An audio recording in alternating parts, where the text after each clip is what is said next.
Hello everyone, আসসালামু আলাইকুম। কেমন আছো তোমরা সবাই? আশা করি সবাই ভালো আছো। নিয়ে চলে আসলাম সিঙ্গারা রেসিপি। তো চলো শুরু করা যাক।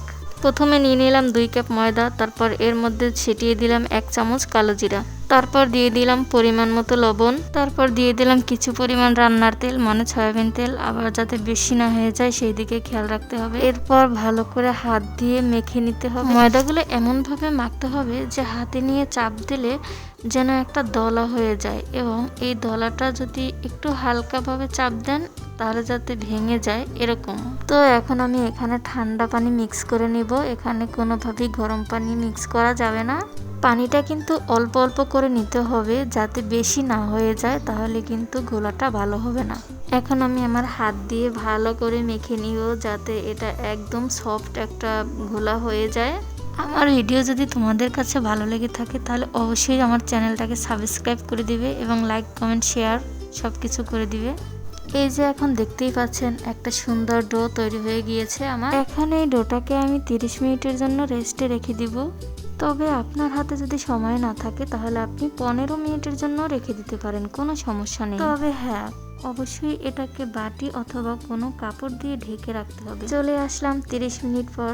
দেখেন আমার ডোটা কতটা সফট হয়ে গিয়েছে। সিঙ্গারার মধ্যে যে আলু দেওয়া হবে ওটা আমি অফ ক্যামেরায় তৈরি করে নিয়েছি। নেক্সট টাইম অন ক্যামেরায় তৈরি করব, সমস্যা নাই। এই যে দেখেন তৈরি করে নিয়েছি। এখানে ছিল আলু কিউব করে কাটা এবং মুরগির মাংস ছিল কিউব করে কাটা। এখন এই ডোটাকে আমি মেজে ভালো করে একটা লম্বা শেপ করে নিয়েছি।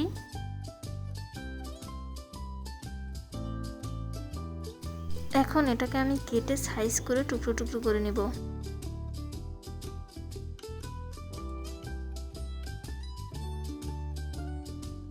কাটা হয়ে গেলে আমি এক পিস রেখে বাকিগুলো আবার ঢেকে রাখবো, না হলে এগুলো একদম শক্ত হয়ে যাবে।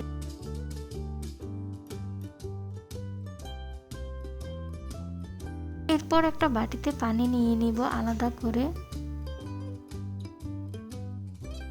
এটাকে বেলে আমি একটা লম্বা শেপ করে নেব, তারপর মাঝখান থেকে কেটে দিব। এখন ফাইনালি সিঙ্গারার শেপ দেওয়ার পালা। বাটিতে যে পানি নিয়েছিলাম আমি ওখান থেকে পানি লাগিয়ে নিয়েছি, যাতে এটা একদম লেগে যায়। আপনারা একবার খেয়াল করে দেখলেই এটা পারবেন, একদম সহজ। আমি কিভাবে এই শেপটা দিয়েছি। শেপ দেওয়ার পরে আমি এই আলুগুলো এর ভিতরে দিয়ে দিলাম। এটার চারপাশে আমি আবার পানি মিক্স করে পানি লাগিয়ে তারপরে আমি এটাকে শেপটা দিয়ে দিলাম ভালো করে। তো হয়ে গেল আমার একটা সিঙ্গারা। এরপর ঠিক একইভাবে এক এক করে আমি সবগুলো সিঙ্গারা এভাবেই বানিয়ে নিয়েছি।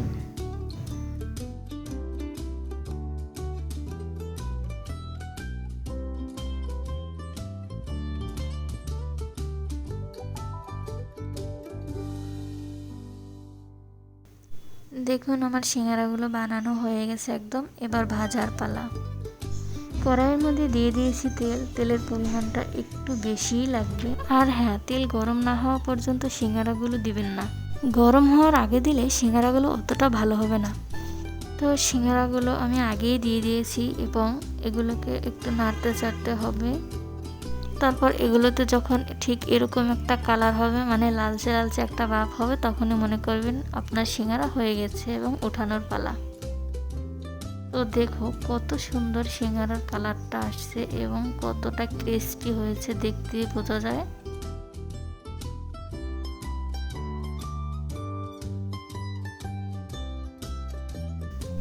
ফাইনাল লুকটা দেখো কতটা সুন্দর হয়েছে, কতটা লোভনীয় লাগছে দেখতে।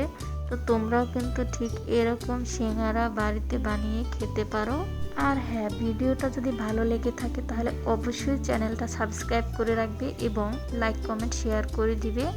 আজকের ভিডিওটা এ পর্যন্তই। সবাই ভালো থাকবেন এবং আমার জন্য দোয়া করবেন। আল্লাহ হাফেজ।